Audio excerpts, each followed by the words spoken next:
अर्थमन्त्रीज्यू तपाईलाई कांग्रेसको बेला नपरे कांग्रेस लुते कांग्रेस भएर हो घण्टीले 87-83 मतलब सबैको रिपोर्टहरु हामीले लिएर बसेका छौं। यही हो राज्य चलाउने तरिका। उप प्रधानमन्त्रीज्यू दुवै जनाले चल्छ राजनीति, देश चल्छ, कुन हिसाबले चल्छ देश?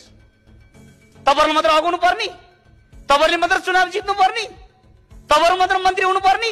किताबले ढोगेर 84 को चुनावमा ये दुईटी उप प्रधानमन्त्री कुनै पनि दुईटी उप प्रधानमन्त्री यो हाउसमा नआओस् भन्ने कुरा म बुद्ध भगवान पशुपति आशा प्रार्थना गर्दै उप प्रधानमन्त्रीज्यू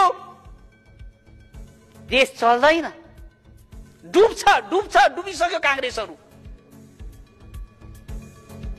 तपाई सुध्रिनु पर्छ।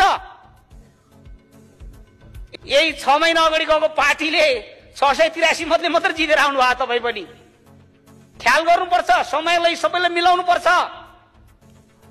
शहरी विकास मन्त्री धेरै भोटले जितेको होइन, 80 भोटले मात्र जितेर झुन्डेर हामी जस्तो 17,000 मतले जितेर आउनुपर्छ। अनि यहाँ आएर दनाक दिने हो।